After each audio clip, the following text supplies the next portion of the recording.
ప్రేమగల తండ్రి, పరిశుద్ధుడైన మా దేవ, మీకు వందనాలు ప్రభువా.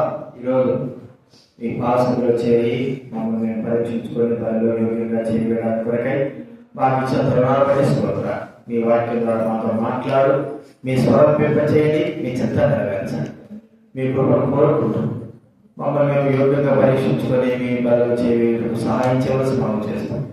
కృతజ్ఞతలు యేసు నామమున ప్రార్థించి వేడుచున్నాము తండ్రి. ఆమేన్.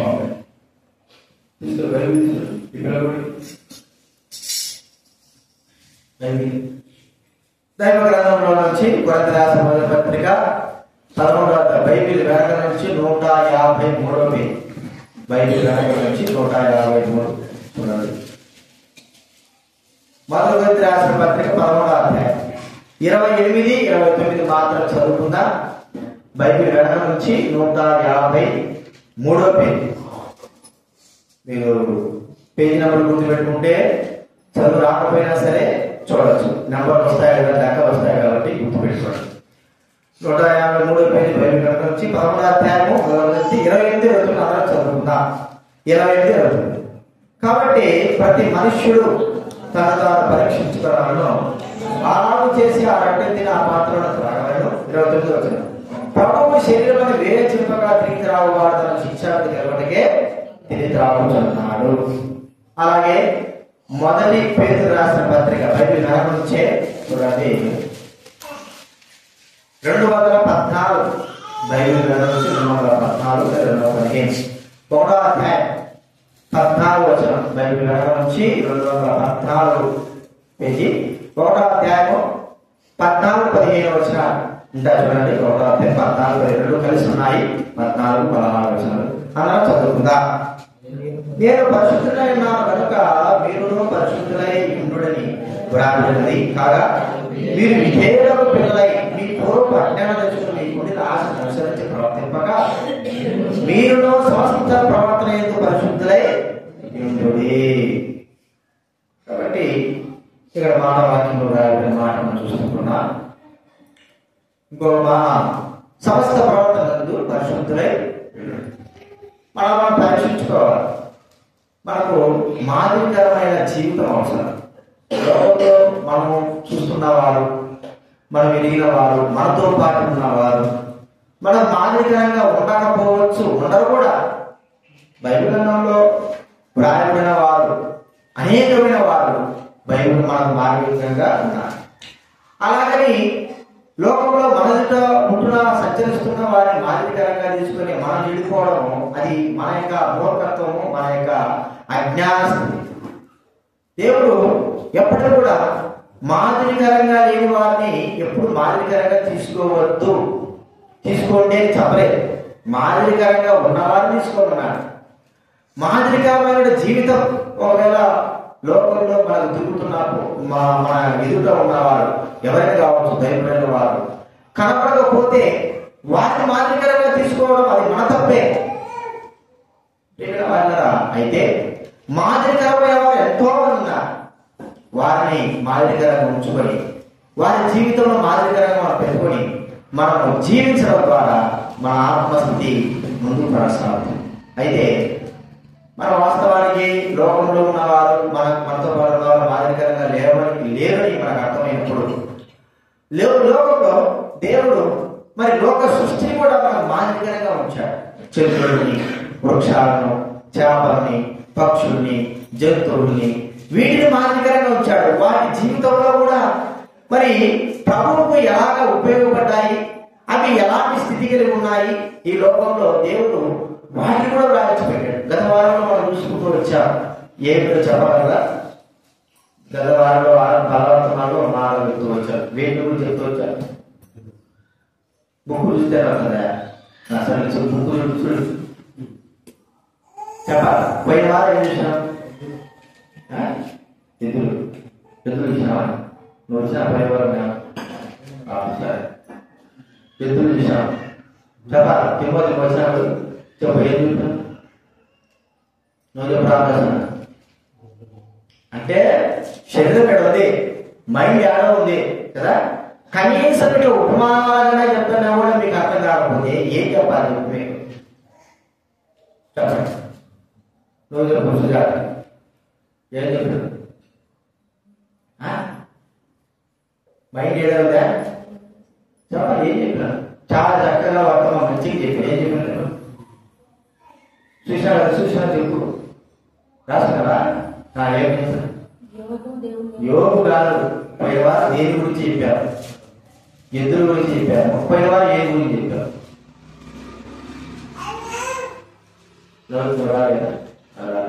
చెప్పు.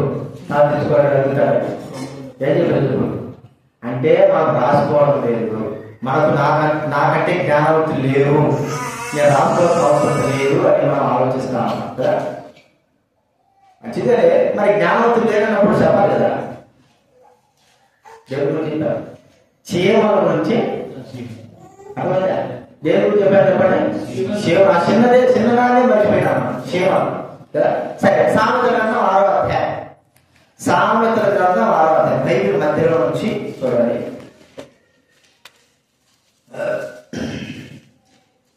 535వ పేజ్. బైబిల్ మధ్యలో నుంచి 535వ పేజ్. 6వ అధ్యాయము 6వ వచనం నుంచి 8వ వచనం వరకు మనం అందరం కూడా చదువుకుందాం. అందరూ చూడాలి. బైబిల్ మధ్యలో నుంచి 535 బైబిల్ మధ్యలో నుంచి సామెతల గ్రంథం 6వ అధ్యాయము 6వ వచనం నుంచి 8వ వచనం వరకు అందరూ చదువుకుందాం. సోమరి చీమల యొద్దకు వెళ్ళుము, వాటి నడతలు కనిపెట్టే జ్ఞానం తెచ్చుకునము. వాటికి న్యాయాధిపతి లేకున్నాను, పై విచారణకర్త లేకున్నాను, అధిపతి లేకున్నాను. అవి వేసవి కాలమందు ఆహారం సిద్ధపరచుకున్నాను, కోత కాలమందు ధాన్యము కూర్చుకున్నాను. చీమల గురించి గర్వాలను మనం చూసుకోవచ్చారు. వాటి యొక్క క్రమశిక్షణ కావచ్చు, వాటి యొక్క నడిపింపు కావచ్చు, వాటి యొక్క వెంబడింపు కావచ్చు, వాటి ఐక్యత కావచ్చు, ఇవన్నీ కూడా గ్రంథాలను చూసుకోవచ్చు. అంటే వాటికి ఉన్నటువంటి క్రమశిక్షణ, నడిపింపు, ఐక్యత మరి దేవుడి స్వరూపంలో చేయబడిన మనము, దేవుడి ఆత్మ కలిగిన మనలో లేకపోవడం అనేది సిగ్గు, అవమానం. అవి మనకు ఏం బోధిస్తున్నాయి? జ్ఞానాన్ని బోధిస్తున్నాయి. నన్ను చూసి మీరు నేర్చుకోండి అన్నట్టుగా దేవుడు ఇక్కడ వాక్యంలో రాయించి పెట్టాడు. వాటిని చూసి, శివను చూసి నేర్చుకోవాలా? మనం అంటాం కదా, వాళ్ళని చూసి నేర్చుకో, వీళ్ళు చూసి నేర్చుకో అని అంటాం. మంచిదే, కానీ దైవవాక్యంలో రాబడినటువంటి చీమను చూసి మనం ఎందుకు నేర్చుకోలేకపోతున్నాం? ఇప్పుడు చీమను చూసి మనము గత వారంలో చూసాం, ఈ వారంలో కొన్ని వారం చూద్దాం. చీమలు వేసవి కాలంలో 4 ఎందుకు వచ్చింది? అవి వేసవి కాలంలో ఆహారము సిద్ధపరచుకోను, కోత కాలము ధాన్యము కూర్చుకోరు. వేసవి కాలంలో ఆహారం సిద్ధపరుచుకుంటాయి, కోతకాలం చేస్తాయి. ఎప్పటికీ దేని కొరకు? దేని కొరకు? ఏ సమయం కొరకు? వర్షాకాలానికి ముందుగా దీని ఏమంటారంటే ముందు చూపు, ముందు జాగ్రత్త. మన ఇళ్ళల్లో ఏం చేస్తారు చెప్పండి? ముందు చూపుతోనే బియ్యం కూడా ఏం చేస్తారు చెప్పండి?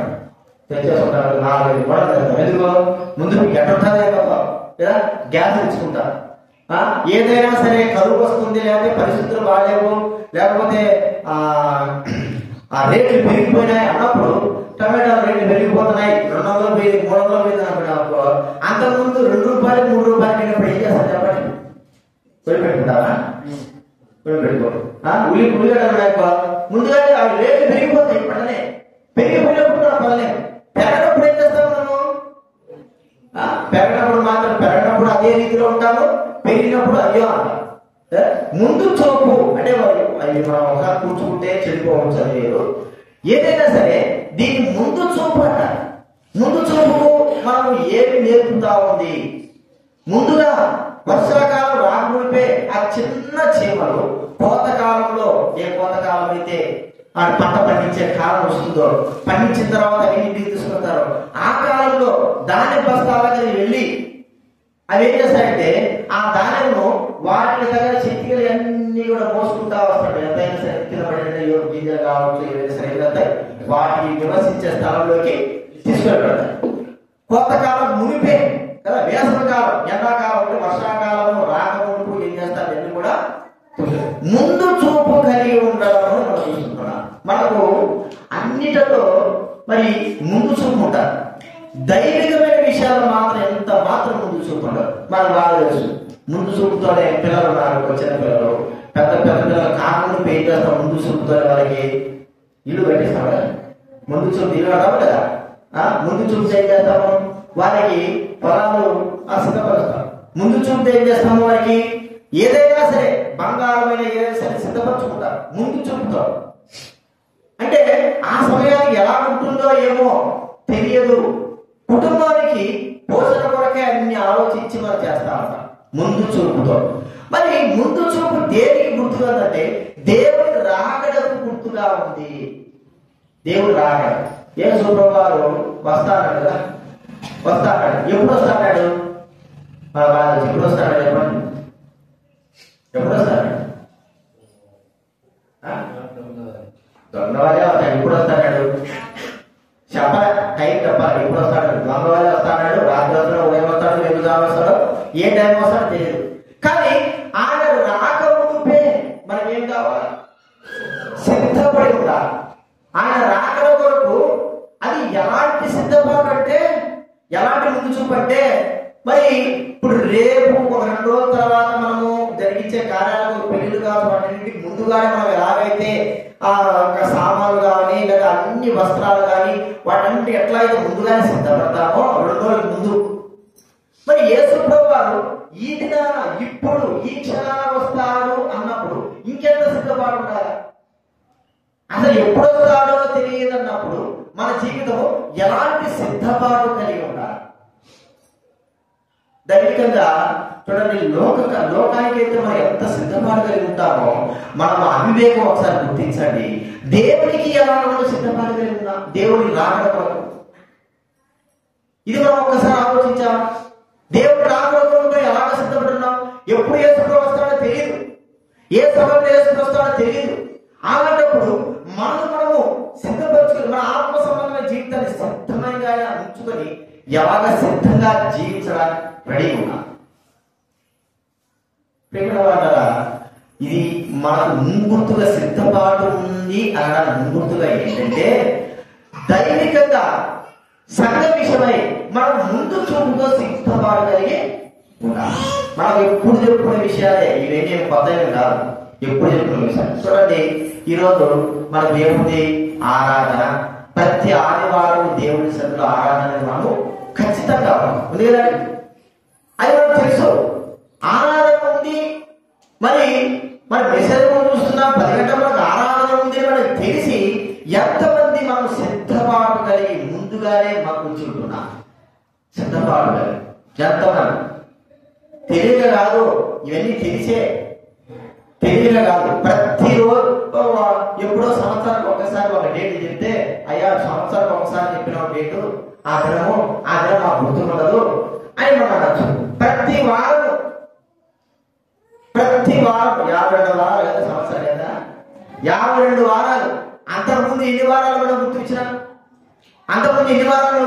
ఈ దినాలు చూడండి, ఇక 4 వారాలు, ఒకవేళ 50 వారాలు, 40 వారాలు, 40 వారాలు మనం చూసుకోవచ్చు. ఇక్కడ మీరు పిల్లల దిక్కు చూడకూడదు, మీరు అస్సలు చూడకూడదు, పిల్లల దిక్కే చూడకూడదు. మీరు వినడానికి వచ్చారు, పిల్లల దిక్కు కాదు చూడాలి. 52 వారాల్లో ఈ వారాలన్నింటిలో కూడా ఒక్క దినాలైనా సరే సిద్ధపడి ప్రభు సన్నిధికి ముందుగా వచ్చా. సిద్ధపాటు. చూడండి, ఒక వ్యక్తి చేయగలిగితే అర్థమైందండి. ఇప్పుడు ఏదైనా ఒక కష్టమైన 10 కిలోలు ఒక వ్యక్తి ఎత్తగలిగితే మనం కూడా 10 కిలోలు ఎత్తగలం. ఒక వ్యక్తి ఏదైనా పని చేయగలిగితే మనం కూడా చేయగలుగుతుంటున్నా. అలాంటప్పుడు ఒక వ్యక్తి ఎవరైనా సరే ముందుగా సిద్ధపడి రాగలిగితే మనం ఎందుకు సిద్ధపడి రాలనుకుంటున్నా?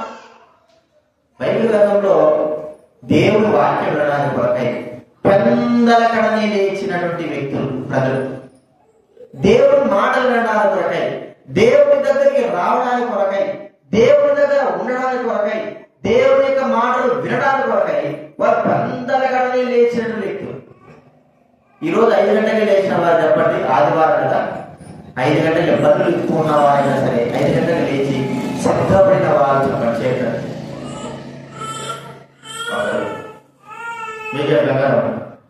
మరి ఎన్ని గంటలు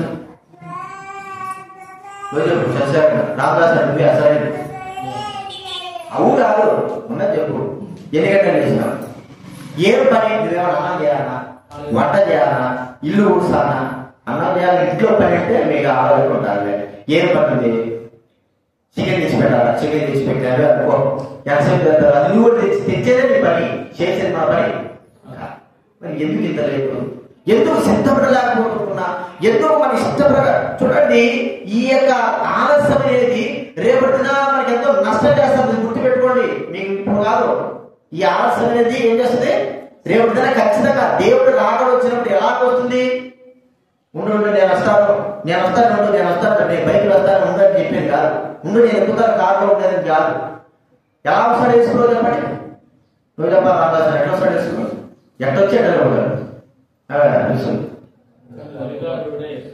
మీ కన్నురెప్పాడు పడితే ఎట్లయిపోతుంది చెప్పండి. తెలుసా? కన్నురెప్పపాడు ముయ్యగానే నువ్వు రావడం అయిపోతుంది, వెళ్ళిపోవడం అయిపోతుంది. మీరు ఇంత సర్దుకునేది ఎప్పుడు? తీరికేది ఎప్పుడు? ఇది ఇంటికాడ వంటలు చేసుకునేది ఎప్పుడు? ఉండండి అని చెప్పేది ఎప్పుడు? నడక ఎప్పుడు? మీరు వచ్చేది ఎప్పటికి? మరి అప్పుడు ఏమైపోతారు? మనము విడవ పెడతాం. చీమలు ఎలా ఉన్నాయి? ఎప్పుడో వర్షాకాలం వచ్చేదానికి వాడికి మరి జ్ఞానం తలకాయ ఉంటారు కదా చెప్పండి.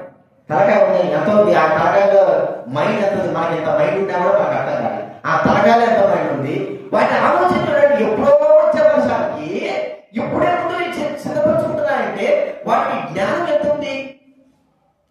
ఆ చిన్న చీమలు మనకు బుద్ధి నేర్పుతున్నాయంటే కనీసంతో కూడా మనకు జ్ఞానం లేకపోవడము మనకు ఎంత దురదృష్టకరం. చిన్న చీమలు మనకు బుద్ధి నేర్పుతున్నాం. చీమల చేత బుద్ధి నేర్పించుకునేవారు. మనం అంటాము, నువ్వేంటా నాకు చెప్పేది? పిల్లలతో నేను బుద్ధి నేర్పించుకునేది ఒకటోనా? అంతేనాడి? మనకంటే తక్కువ వాడు అనుకో, వాడు ఏదో నాకు బుద్ధి మాట చెప్తే నీతేనేది నేను బుద్ధి నేర్పించుకునేది అంత నువ్వు అంటున్నాడు నాకు బుద్ధి చెప్పేస్తున్నాడు అంటే చీమ మనకు బుద్ధి చెప్తున్నాను. సిద్ధపాటు ఏం చేస్తున్నాం? ఇంటిగా ఏం పని చేస్తున్నాం? అంత అవసరమేముంది? చెప్పండి. పాఠక్రమం కూడా ఆ సమయానికి అన్నం పెడతారు. ఏది? మందిరానికి వచ్చే సమయాన్ని నువ్వు ఆపేసేయి, ఎలా ఆపేసేయి. ఒక్క రోజు ఒక గంట మనం అన్నం లేకపోతే ఏమి మనకి ఏం కాదు. మనకి రోగాలు ఏమి లేవు, సంతోషంగా ఉంటారు. సిద్ధపడలేదే ఏమి ఇది నేర్చుకోరు. మళ్ళా ఏదేదో నేర్చుకుంటాం. సిద్ధపాటు ముందుగా వచ్చేది నేర్చుకోరు. అవి నేర్చుకోవాలా ఈ నేర్చుకోవాలా అని చూపిస్తారు. కానీ ముందుగా వచ్చేది నువ్వేం నేర్చుకుంటున్నావు? ఇది నాలో సిగ్గు చేయడం అవమానం ఏంటంటే సిద్ధపాటు లేకపోవడం. మనం సిద్ధపడలేకపోతున్నాం, ఇతరులు సిద్ధలేకపోతున్నాం. ఏ మీటింగ్ చూడండి, మీ గుండెల మీద చేసుకుని చెప్పండి. ఏ మీటింగ్ అయినా సరే, ప్రతి మీటింగ్ లో కరెక్ట్ సమయానికి వచ్చిన దాఖలాలు ఏమైనా ఉంటాయా మీ జీవితంలో? ఏ మీటింగ్ అయినా, అది ప్రార్థన మీటింగ్ కావచ్చు, ఇంటి మీటింగ్ కావచ్చు, ఏ మీటింగ్ అయినా సరే కరెక్ట్ సమయానికి వచ్చే దాఖలాలు ఉన్నాయి. అసలు ఆ సమయంలో మీకు ప్రార్థన ఉందని గుర్తుపట్ట రావడం సిగ్గు చేయడం. ఈరోజు ప్రార్థన ఉందండి మందిరంలో ఇంటిగా అంటే ఏం ప్రార్థన? ఏం ప్రార్థన తెలుసు నీకు? సంఘ ప్రార్థన తెలియపా, ఇళ్ళగా ప్రార్థన తెలియపా. ఏ ప్రార్థన అంటే అర్థం ఏంటి?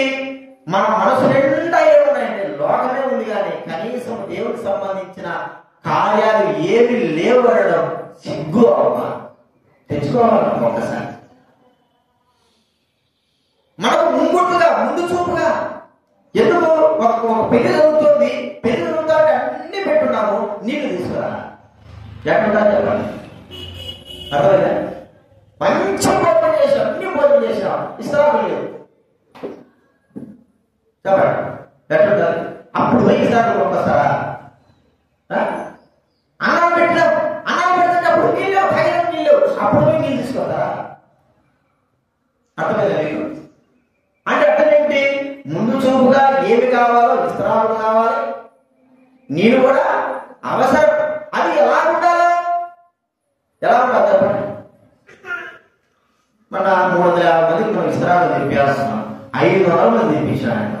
ఎందుకంతా వేసుకో అంటే యాడికి చెడిపోతాయి. ఇప్పుడు 400 తెప్పించావు, అవి సాగలేదు. తర్వాత ఎక్కడ పెడతావు? రాత్రి 9 గంటలకి ఎవరు పెడతావు? నీరు నిండా పెట్టుకున్నాము, ఇంకా సమృద్ధిగా ఉన్నాయి. అసలుకి లేకుండా కొన్ని పెట్టుకోవాలంటే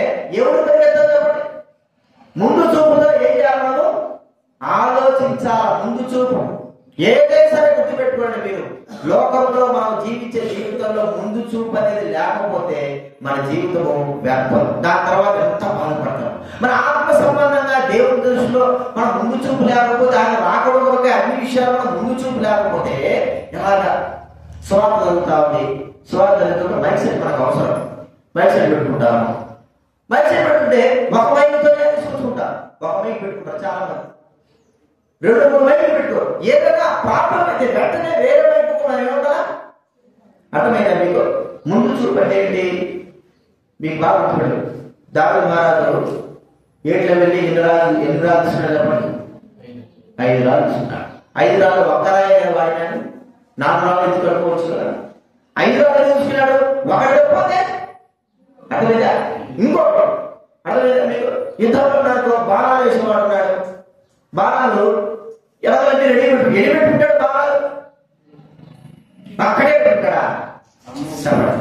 అంబుల్లో ఎన్ని అంబు అంటే ఆ బాణాలు పెట్టేదాన్ని అంబు అంటారు. ఎన్ని పెట్టుకుంటాడు దాంట్లో? దాన్ని ఎన్ని కావాలని పెట్టుకుంటా. అవి కాకుండా ఏం చేస్తాడు? తన రథంలో కూడా ఎన్నో బాణాలు పెట్టు. ఎందుకు? ఒక దాంట్లో సరిపోదు. ముందు చూపు. యుద్ధం ఎలా ఉంటుందో, ఒక కత్తి సరిపోదు, 2 కత్తులు, ఒక డాలు సరిపోదు, 2 డాలు. ముందు చూపు అనేది మనం ఒకసారి గుర్తించాలి. దైవికమైన సంధిలో నీ ముందు చూపు ఏమైంది? ఉదయం లేవగానే దేవుడి సంధిలో నేను ముందుగా 9:30కే ఉండాలి ముందు చూపు. మరి ముందు చూపు ఉన్నప్పుడు ఉదయాన్నే అన్ని పనులు కూడా అయిపోయాడు. సోమరం పని చేయము. ఏమంటే నిదానంగా ఈ పిల్లలు మా తెలుసు అని చెప్తే పని చేయమంటే కూర్చొని నిదానంగా ఉంటాడు. ఏది పాత్రలు దొరికినా ఏం దొరికినా అరే త్వరగా అంటే అప్పుడు అరే త్వరగా అయిపోవాలా పని. ఏదైనా ఎక్కడికైనా పోవాలంటే ఎక్కడ చెప్తారు చెప్పండి? ఇప్పుడు పెళ్లికి పోవాలా, ఎక్కడ పోతాము? మనము అంటే స్త్రీలు రెడీ అయిపోయి విధానం పెట్టాలి. ముందు నుంచి రెడీ అవుతారు. అప్పుడు ఎప్పుడు రెడీ అవుతారా? వాళ్ళ చదువు చెప్పడానికి వీళ్ళు రెడీ అవుతానే ఉంటారు. లాస్ట్ వరకు పిలిచేంత వరకు, కారు ఎక్కేంత వరకు ముందు నుంచే రెడీ అవుతారు. అంటే అప్పటికప్పుడు రెడీ కాదు, పెళ్లి చూపులు వెళ్ళేది. దానికి ముందుగానే మనం ఏం చేస్తామో మరి దైవికమైన సందీక్షమే. ఏం ఆలోచిస్తున్నావు? నీ ఇష్టం పోవడానికి ఏమన్నా మనకేమన్నా ఇల్లా? నీ ఇష్టం నా ఇష్టం పోతే కూడా అడగాలనుకుంటామా? దీనికి ఏంటంటే అర్థం ఏంటంటే నిర్లక్ష్యమో అలక్ష్యమో. ఏముందిలే, ఎవడాడు అడిగేది? నేను అడగకపోవచ్చు, తక్కువ అడగకపోవచ్చు, దేవుడు మాత్రం ఖచ్చితంగా అడుగుతాడు. వీటన్నిటికీ రాసుకుంటాడు. ఈరోజు నేను ఏదైనా సరే ఏదైనా జరిగిందనుకో ఆ బుక్ లో రాస్తా. ఈరోజు ఇది జరిగింది, ఈరోజు పట్లాట జరిగింది, అర్థమైంది. ఈరోజు నన్ను ఇట్లా చేశాడు, లేకపోతే ఈరోజు నాకు నా దినము మంచిగా దేవుడు నన్ను దర్శించిన దినము. అప్పుడప్పుడు రాస్తాను. అది ఎప్పటికే ఏమవుతుంది? మనమే రాసి పెడతామే, దేవుడు రాసి పెట్టడా? దేవుడు రాయడు అన్నవాళ్ళు చేయొద్దండి. నేను చేసేటన్ని కూడా నా ఇష్ట ప్రకారం జీవించినవని కూడా దేవుడు రాయడం లేదు అన్నవాళ్ళు చేయొద్దండి. దేవుడు రాస్తాడు అన్నవాళ్ళు చేయొద్దండి. చేయదా?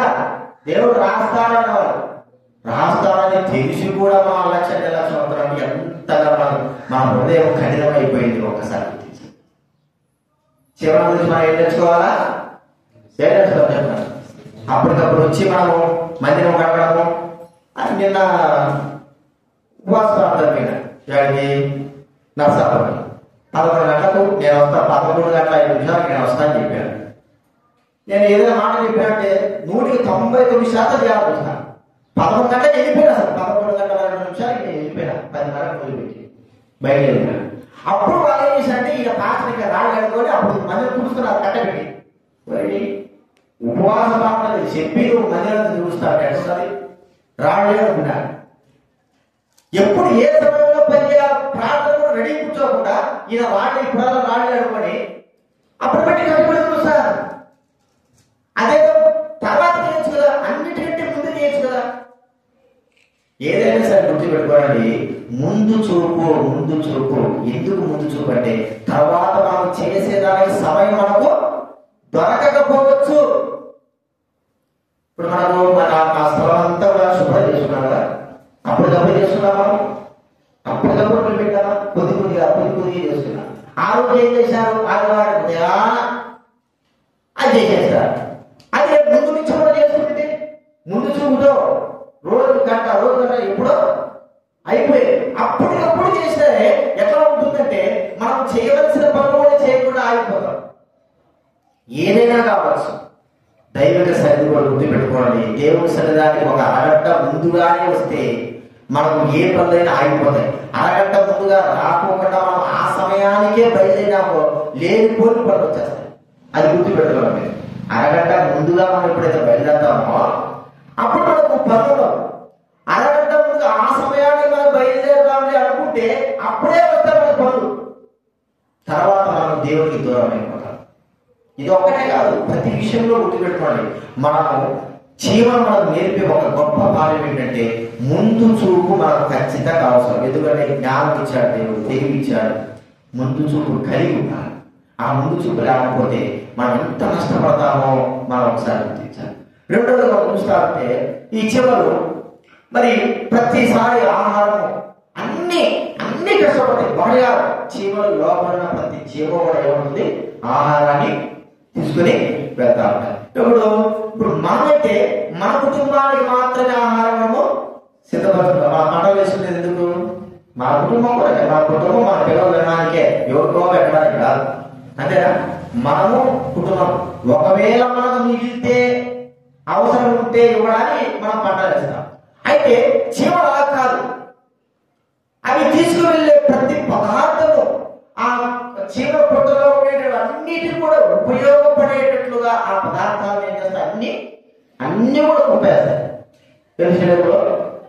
తెలుసులో మీరు విన్నారు లేదో, క్యూబుస్ అనేటువంటి పల్లెలు ఉంటాయి. క్యూబుట్స్ ఏదో గుర్తురాలి, పల్లెలు ఉంటాయి. ఆ పల్లెల్లో ఎలా ఉండాలంటే అందరూ కోటేశ్వరులేట. బాగా గుర్తుపెట్టుకోండి, అందరూ కోటేశ్వరులే, అందరూ మంచి జ్ఞానం కలిగిన వారు. అందరి దగ్గర ప్రతి ఇంటికి కాకుండా ప్రతి ఇంటికి సైకిల్ ఉంటాయి, అన్నీ ఉంటాయి. వాళ్ళు ఒక సెంటర్ దగ్గర ఏం చేస్తారంటే, మీరు యూట్యూబ్లో కార్లు, సైకిళ్ళు, బ్యాటరీ సైకిళ్ళు అన్ని పార్కింగ్ చేసి పెడతారు. అర్థమైనా మీకు? కార్లు, సైకిళ్ళు, బైకులు, ఎవరికి ఏ కారు కావాలో అన్ని ఒక దగ్గర ఉంటాయి. తాళాలు ఉంటాయి. నీకు పని ఉందా? కారులో పోవాలనుకుంటున్నావా, బైక్లో పోవాలనుకుంటున్నావా, లేదా సైకిల్లో పోవాలనుకుంటున్నావా? నీ ఇష్టం. ఆయన పోయి ఆ కారు తాళాలు తీసుకొని అక్కడ రాయాలి, నేను ఈ పని మీద పోతున్నాను, కారు తాళాలు తీసుకో, ఇన్ని గంటలకు వస్తాను. అందరు కలిపోతుంటే ఎవరిలా ఉండవు, అందరు కలిపి ఉంటాయి. మీరు చూడండి, కావాలి సైకిల్ తీసుకోపోయినా సైకిల్ తాళం ఉంటుంది, సైకిల్ తాళం వేరట. నువ్వు తీసుకోపోవడము ఎంత దూరం తీసుకోపోతావు, తొక్కుని మనం తీసుకొచ్చి అదే స్థానంలో పెట్టాలి. ఇది అయితే ఒక రకంగా ఉండాలి. రెండోది ఏంటంటే అందరి బ్యాంకు బ్యాలెన్స్ ఒకటికే ఉండాలంట. అది మాత్రం ఎంత మాత్రం ఆశ్చర్యం, నాకే ఆశ్చర్యం. అందరి బ్యాంకు బ్యాలెన్స్ ఒక బ్యాంకు బ్యాలెన్స్ వేసుకుంటారట. అది కూడా గుర్తుపెట్టుకోండి. ఒక బ్యాంకు బ్యాలెన్స్ వేస్తారు, ఎంతదైనా సరే కావచ్చు. వాళ్ళకు ఎంత అవసరమో అంత మాత్రమే, అంటే 1000 రూపాయల 2000 అది మాత్రం తీసుకుంటారు. మూడోదిగా అందరూ ఆ కుటుంబస్తులు అందరూ కూడా ఒక కిచెన్ సెంటర్ ఏమంటారు, ఒక అన్న భోజన సెంటర్ ఒకటి ఉంటుంది. ఆ సెంటర్ లో అందరికి ప్రతి కుటుంబానికి టైం ప్రకారం రావాలా, టైం ప్రకారం అక్కడ ఉన్న భోజనాన్ని తినాలా, మరి వెళ్ళిపోవాలి. 1000 రూపాయలు అది నిజంగానే ఉంది. ఊరికే కాదు చెప్పి, నేను చూస్తున్నా కానీ చెప్తున్నా, చూశాను కానీ అందరూ చికెన్ కానీ మటన్ కానీ ఏమైనా సరే అందరూ ఒకటేగా పెట్టుకుంటారు. ఇడ్లీలు అన్ని పెట్టుకుంటారు. ఎవరికి ఎంత కావాలో తినడము, ప్లేట్లు ఆడ కడగడము, ఆడ పెట్టడము, మన 1000 రూపాయలు కోరుకోవడం. అందరూ కలిసి పొలాల వ్యాపారం పొలం అది ఏ పంట అయినా సరే అందరూ కలిసి ఎవరికి వాళ్ళ విభాగం ఉంటారు. ఈ భాగంలో నీవు ఈ పంట, నీవు పంట, ఈ పంట అందరు చేయాలి ఉచితంగానే. వాళ్ళ డబ్బు దాంతో వచ్చే డబ్బంతా తీసుకొచ్చి ఎక్కడ వెళ్ళాలి వల్ల చెప్పండి. ఒకే అకౌంట్ ఇది నిజంగానే ఉంది, ఊరికే కాదు చెప్పేది. ఒకే అకౌంట్, ఆ అకౌంట్ లోకి వెళ్ళిపోతుంది. అంటే ఇప్పుడు స్వార్థం ఉండదు, అసలు ఉండదు, నేను సంపాదించుకోదు, నాది ఏముండదు. అర్థమైందా? నాకు తెలిసి క్షేమం చూసి నేర్చుకుంటారని అనిపిస్తాను. అంత ఒకటే. భోజనానికి పోతే ఎవడైనా రావచ్చు, ఆ టైంకి పోవాలా, భోజనం చేయాలా, వెళ్ళిపోవాలి. నీకు అవసరం ఉందా, కారు అవసరం ఉందా, లేకపోతే బైక్ అవసరం ఉందా, నువ్వు తాళం తీసుకోవాలా, మళ్ళా తీసుకొచ్చి మళ్ళీ అక్కడే అందరిది ఎవరు వెళ్ళడం వాళ్ళ కాదు అంతా ఒక సర్కిల్లో, ఆ సర్కిల్లో పార్కింగ్ చేసి పెడతారు. చూడండి అది ఏం సూచిస్తుంది? అంత మాకు అన్ని కూడా అందరిది అనేటువంటి తాత్పర్యం ఇక్కడ. అంటే ఈ యొక్క తాత్పర్యం ఏంటంటే మనం గుర్తిస్తే చీమలు తమ కొరకు మాత్రమే కాదు, మరి తమ పుట్టలో నుండి ముసలి చీమలు కావచ్చు, చిన్న చీమలు కావచ్చు, పెద్ద చీమలు కావచ్చు, అన్నిటికీ అందరికీ సంపూర్ణంగా అది అక్కడ కూర్చి పెట్టడం మనం చూస్తాం. మనము మన కొరకే కాదు ఇతరుల కొరకు కూడా మనం ఏం చేయాలి, ఆలోచించాలి. బైబిల్లో ఆలోచన పిలుపు రాసిన పత్రిక 2వ అధ్యాయం, పిలుపు రాసిన పత్రిక 2వ అధ్యాయం, బైబిల్ వెనక నుంచి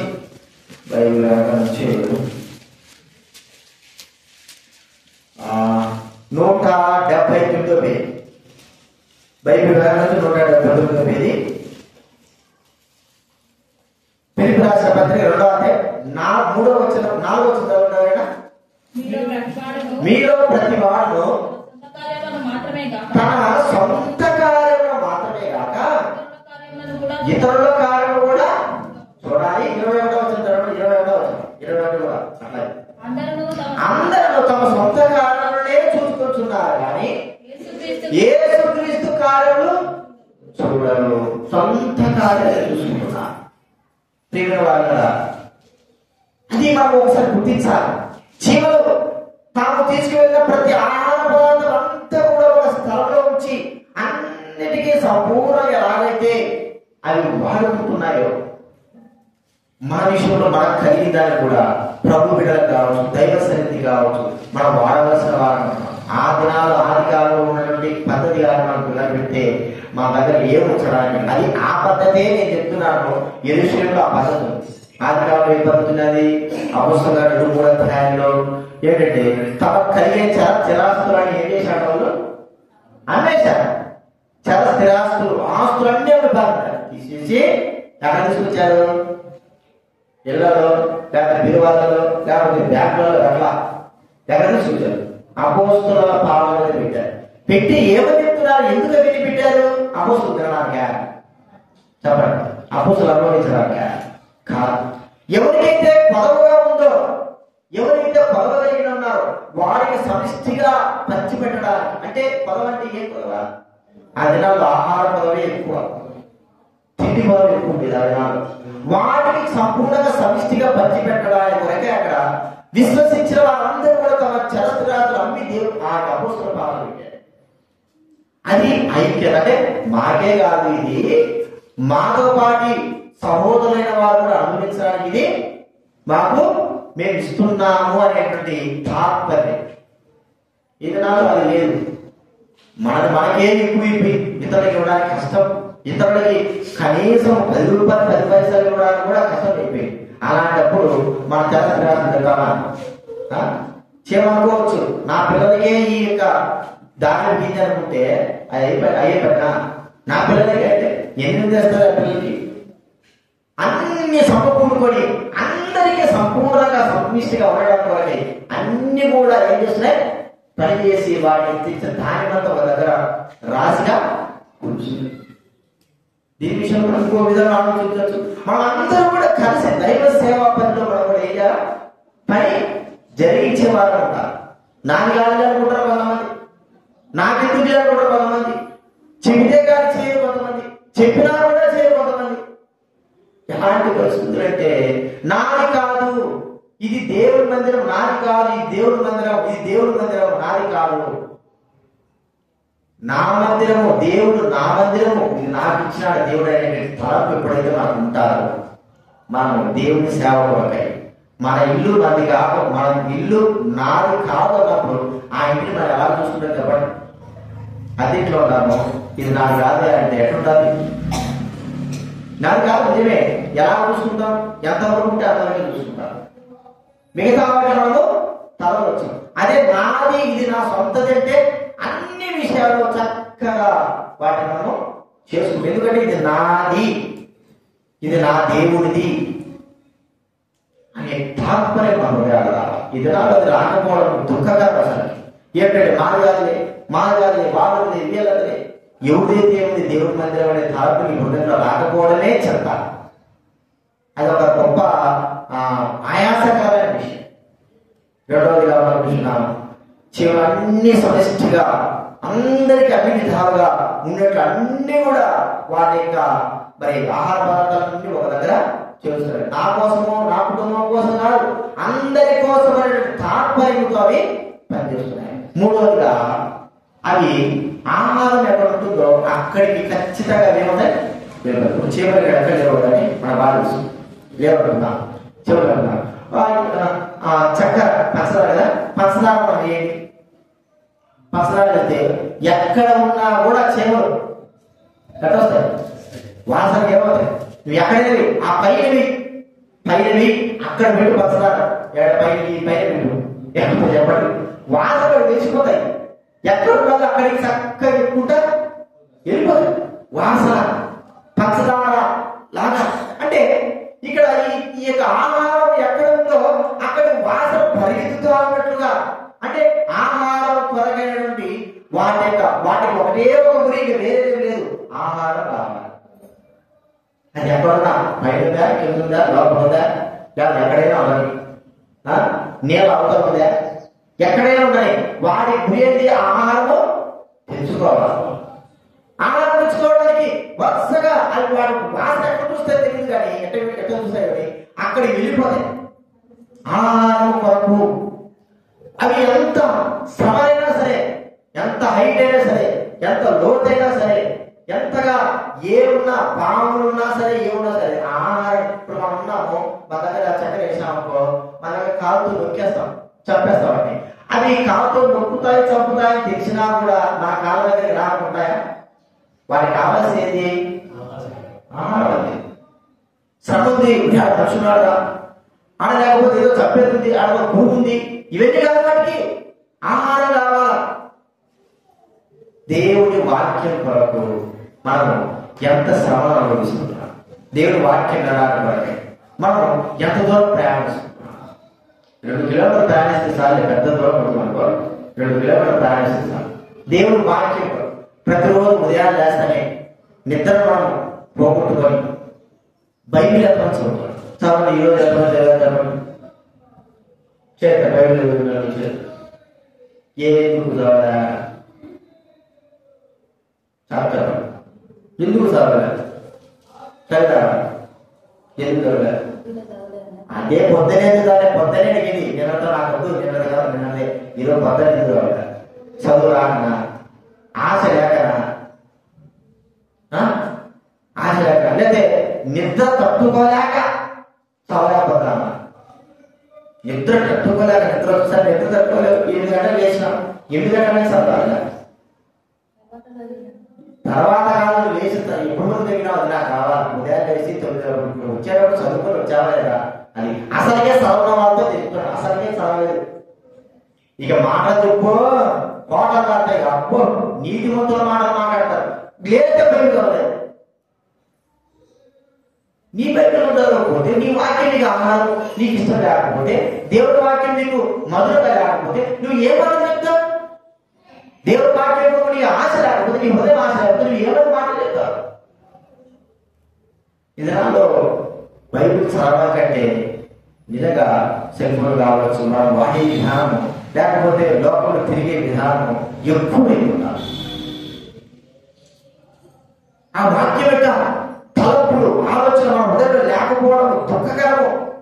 సైతాన్ చేసే పని అయితే ఏం చేసే, సైతాన్ మనం వశం చేసుకొని నువ్వు ఈరోజు వాక్యం చదవద్దు, దేవుడితో మాట్లాడతాడేమో, దేవుడు మాట్లాడితే నువ్వు బాగుపడతావు, నువ్వు బాగుపడవద్దు, కాబట్టి నువ్వేం చేయాలా, సుఖంగా వెచ్చని దుబ్బడుకొని లీ 7:30 లీ లేచేసి ముందు వెంటనే 10 ఫుల్లుగా పుట్టిందా చేసి అదంతా బాగా పాత్ర వాక్యం చదవదు.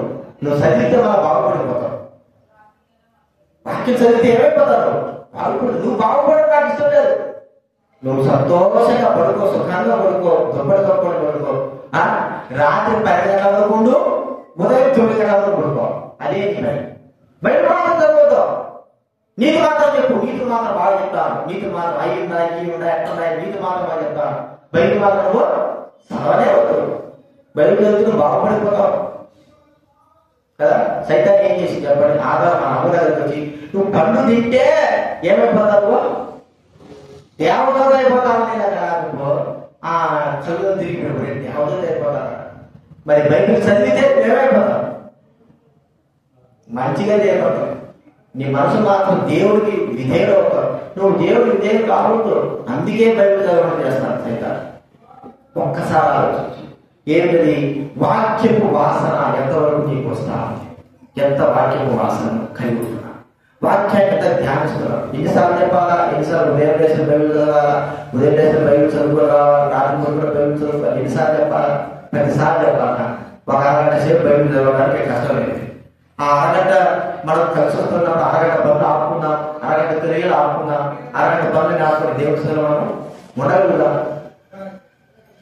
అరగంట కారణం ఏంటంటే మనకు వాక్యపు వాసన లేదు. లేదా మీటింగ్లో రమ్మంటే మాత్రము ఎక్కడ లేని బాధ పెళ్లికు పేదలకు రమ్మని చెప్పు ఎవడేస్తాం. మీటింగ్లు అంటే ప్రార్థన మీటింగ్లు ఉన్నాయి, లేకపోతే వాక్య మీటింగ్లు ఉన్నాయంటే నర్సాపురికి రమ్మంటే ఎంతమంది వస్తారు, సాగు ఏదో ఒక సాగు. ఇంట్లో ఎవరు లేరు, పిల్లలు ఎవరు పట్టుకోలేరు, కాళ్ళు కేవలం జరాలు. దైవాక్యం ఇంటనే వచ్చింది. దేవుడి వాక్యం ఎందుకు తీసుకోబోతున్నావు, దేవుడి వాక్యాన్ని ఎందుకు తీసుకోబోతున్నావు అంటే ఏదో ఒక మాట మాట్లాడితే మన హృదయాల్లో ఒక కార్యము జరుగుతుంది కదా. అలాగే అలాగే కఠినమైపోతా ఉన్నాం, కఠిన స్థితిలోకి వెళ్ళిపోతా ఉన్నాం. ఎన్నో సైతాన్ని చేసేది వాక్యం ఉంటే బాగుపడిపోతావు, వాక్యం ఉంటే లేకపోతావు. అందుకే దేవుడితోనే రాయుడు, దేవుడి శక్తికి మరి ప్రార్థనకి పోనీయుడు. నువ్వు వింటావు బాగుపడిపోతావు. మూడవదిగా వాక్యపు వాసనము అంటే వాటి వాసన తగ్గింది ఎంత దూరం సరే ఈ పైకి కూడా ఎక్కేస్తాయి. మనం అయితే చేతులు పెట్టుకోవాలి, వాటికి చక్కగా ఎక్కేసి మళ్ళా ఒకటే దాని వల్ల దిగువ ఎంత ఏ ఆహారం అంతా తీసుకొని వెళ్ళిపోవాలి. వాటి వాసన ఎంత దూరమైనా సరే అది మనం గుర్తించుకోవాలి. నాలుగో చూసారంటే అవి విజయవంతముగా ప్రయత్నిస్తూనే ఉంటాయి. విజయవంతమైన ప్రయత్నం అంటే మనకు అప్పుడప్పుడు ఒక కథ కూడా చెప్తారు. ఒక చీమ ఏం చేస్తారు కాబట్టి దానికి మించిన బరువు కలిగినటువంటి ఒక పదార్థాన్ని తీసుకొని వెళ్ళి ఎట్లా వెళ్తుంది, కింద వదలదు, ఎట గోడ నిటారుగా ఎక్కుతా ఉంటుంది. కొద్దిగా బాగానే మళ్ళా కింద పడిపోతుంది. అది ఏమైనా ఆపుతుందా, మళ్ళా తీసుకెళ్ళాలని సరే. చివరికి ఒక శాస్త్రజ్ఞుడు ఏదో రాదు, ఓడిపోయే రాదు, ప్రజల చేత అంటే సైనికుల చేత తాపడి ఒక గుహలో దాక్కుంటే ఆ రాజు ఆ దర్శనం కనబడి చెప్పిపోతాను భయపోతాను ఒక చిన్న దానికంటే కొద్ది పదార్థం తీసుకువెళ్తా. ఎన్నిసార్లు వెళ్ళిందో, ఎన్నిసార్లు పడిందో తెచ్చుకున్నా 99 సార్లు పడిపోయినాడు. 100సారి ఏమైపోయింది కాబట్టి 100సారి ఎక్కేసింది. అంటే మన ప్రయత్నము విజయానికి ఉన్న ప్రయత్నం అని ఏం చేయకూడదు, ఆపకూడదు. విజయానికి ఉన్న ప్రయత్నం దైవ కార్యాలలో మనము ప్రయత్నాలు ఏదైనా దైవ కార్యం చేస్తున్నప్పుడు ఆ ప్రయత్నాలు ఆపకూడదు. అది కష్టమా బాగా ఏదైనా సరే దాన్ని కొనసాగిస్తూనే రావాలా. మనం అలాగే ఎప్పుడైతే ఉంటామో మనం విజయం పొందుతాం. మీరు బాగా గుర్తించుకోండి, ఆత్మ సంబంధంగా విజయవంతులకే పరలోక రాజ్యం. ఆత్మ సంబంధమైన విజయవంతుడికి ఆది ప్రకటన 1 నుంచి 3 ఇస్తే జయించువారు ఏం జయించాలి, ఆత్మక్రియలను జయించేవారు, శరీర బలహీనతను జయించేవారు, నిద్రను జయించేవారు, కోరికలు జయించేవారు, ఇంకా ఎన్నో వీటన్నిటిని జయించి ముందుకు వెళ్ళేవారు. వారికే దేవుని యొక్క రాజ్యం. ప్రియమైన వారు, నువ్వు జయించుకోకుండా కూర్చుంటాలి ఉన్న దగ్గర ఉండాలి అంటే బోధన. మనం జయించుకుంటూ చివరి చేస్తే చెప్పండి, ఏదైనా సరే జయించుకుంటూ ఒకదాని చంపుకుంటూ ఆ రాజ్యాన్ని ముందుకు వెళ్తారు. జయ జీవితాన్ని మనం విజయం అనుగ్రహించేవాడు. క్రీస్తుని బట్టి ఆత్మ సంబంధంగా శరీర క్రియలను ఏం చేయాలా? జయించాలి. జయించాలంటే ఒక మాట మీకు ఉదాహరణ ఇచ్చాను. ఇప్పుడు నాకు కాలు నొప్పి వచ్చింది. నేను ఇక్కడికి రాలేకపోయినా, ఇక్కడికి రావాలా? నాకు సమయం తక్కువ ఉంది, ఎలా సమయం కూడా ఎక్కువ ఉంది, బయట లేదు, ఏం లేదు. నేను జయించుకుంటూ రావాలి, జయించాలి. ఈ కార్యం జయించాలి. మందిరానికి రావాలనే కార్యం నేను ఏం చేయాలి చెప్పండి? జయించాలి. నేను ఆడే కూర్చుంటే పొగలు, నేనేం చేయాలా చెప్పాలి? బయటకు వచ్చి రోడ్డు మీద నిలబడాలి. మొట్టమొదటి చేయాల్సిన పని బయటకు వచ్చి, నువ్వు బయటకు వచ్చి రోడ్డు మీద నిలబడకపోవడం ఇంటికాడికి వస్తుంది. నీకు ఏదైనా కావాలి బయట చెప్పాలి. నీకు ఏం లేదు, నీకు తెలుసు. నువ్వు దేవుడి మీద రావాలని తెలుసు. అక్కడికి సరే సవాలు వెళ్ళాలని తెలిసినప్పుడు నీవు వెళ్ళి రోడ్డు మీద నిలబడితే దేవుడు ఏదో ఒక మార్గాన్ని ఇక్కడ చేర్చే మార్గం నీకు చూపిస్తాడు. అసలుగే రాకపోవడం ఇంటికాడ కూర్చుంటే అవసరం. నువ్వు రాలేవు, మందిరానికి రాలేవు, దేవస్థానికి రాలేవు, అలాగే జయించడం. నాకు కాలు బాగాలేదు, కాలు ఇరిగింది కదా, ఆపరేట్ చేశారు, నడవాలి. డాక్టర్ అన్నాడు నడవలే, భయపడితే అమ్మ భయపడితే కింద పడిపోతారు, అమ్మ కాలు ఇరుగుతుంది, అలా అయిపోతుంది, భయపడితే అవుతుందా? చిన్నగా ఏదో విధానంలో మనం నడవడానికి ప్రారంభించాలా. ఆ చిన్నగా దాన్ని జయించుకుంటూ రావాలా, ఆ కార్యం జయించుకుంటూ రావాలా. ఏదైనా సరే మనం ప్రభువు కొరకై నిలబడాలనుకున్నప్పుడు అది ఏది కూడా మనం ఆపదండి. చలి కానీ, వర్షం కానీ, వేడి కానీ, జ్వరం కానీ, కాలుపులు కానీ, తలదరగడం కానీ ఏది ఆపదు. జయించుకుంటూ జయిస్తాం. వాళ్ళని జయించి మనం ఎంతో ముందుకు పడతాం. అసలుకే ఆలోచన లేకపోతే, నేను వెళ్ళాలా, తలంపు లేదా నేను ఈ కార్యం చేయాలా అని తలంపే లేకపోతే నువ్వు ఏం చేయిస్తావు? ఏం చేయించలేవు. నీ వల్ల ఏం కాదు, నువ్వేం చేయలేవు. జయిస్తూ రావాలి.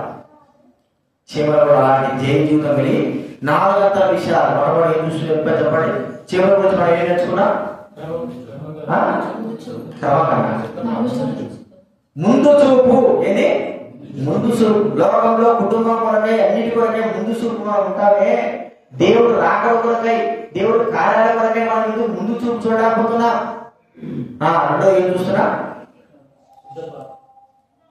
తమ కొరకే కాదు, ఇతరుల కొరకు కూడా అది మంచి. అదే చెప్పండి. సమకూర్చుకోవడం అంటే అందరికీ సమకూర్పు, తమకే కాదు అందరికి కూడా. ఇవన్నిటికీ అందరికీ కలిగి ఉండాలా. మూడోది చూసినా వాక్యం అనే వాసన పెడితే ఎక్కడ సరే అవి పంచదార కానీ బెల్లంగా వాటి తీపి వాసన అంతే చక్కగా వాక్యము వాసన కలిగి ఉండాలి. వాక్యము చదువుకోవాలి. 4ది చూసిన చెప్పండి. విజయవంతమైన జీవితం అది మనం ఖచ్చితంగా అవసరం. నేను ఈ చిన్న వాటిని మనం జయించలేకపోతే, కాలపులు, కీలపులు, తలగాయపులు, ఇవే జ్వరాలు, ఇవే మనం జయించలేకపోతే ఇక మిగతా వచ్చే పెద్ద పెద్ద శ్రమాలను ఏం చేస్తాం? వాటి వరకు ఎలా ఉంటాం? చెరువు ఇదైతే వర్షాలకి లేకపోతే ఎండలకి వీటికే జయించుకోలేకపోతే ఇంకా పెద్ద వస్తాయి. రాబోయే దినాల్లో వచ్చే శ్రమలు ఎక్కడ ఉంటాయంటే చెప్పలేదు. వాటిని మనం ఏం చేయిస్తాం? మనం ఆఫ్రికా దేశంలో పోతే ఉండాలమ్మా, ఆ వేడికి ఉంటావా? మనలే అంత వేడి. మళ్ళీ వారు ఎట్లుంటున్నారంటే వాళ్ళు జయించారు, వాళ్ళ శరీరాలు అక్కడ ఉన్నాయి. వారి సామాన్య నీళ్ళు కూడా తాగాలి, తక్కువ తాగుతారు. వాళ్ళ శరీరంలో పవర్ అక్కడి. మనం ఇక్కడి నుంచి హిమాలయ పర్వతాలు పోతున్నాం, ఉంటావా? ఒక్క రోజు కదా ఉండలేదు. మన శరీరాలు జయించారు. అక్కడ ఉన్న ఎట్లున్నారు చెప్పండి? సంవత్సరాలు వాళ్ళు ఆ చర్య ఏం చేశారు? జయించారు.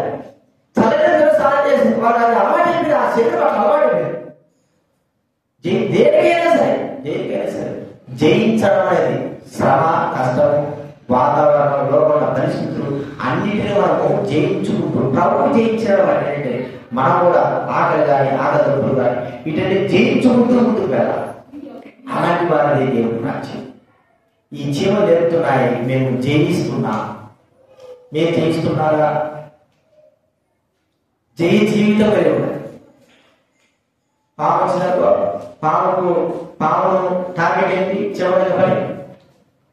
పాము టార్గెట్ ఏంటి? పాము మీద ఉన్న టార్గెట్ చంపడమే కాదు పని.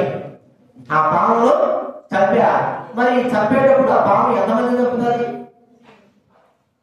అది నలిగినప్పుడు, అది అట్లా ఇట్లా అన్నప్పుడు ఎంతమంది చచ్చిపోతాయి? ఎన్ని చచ్చిపోతాయి?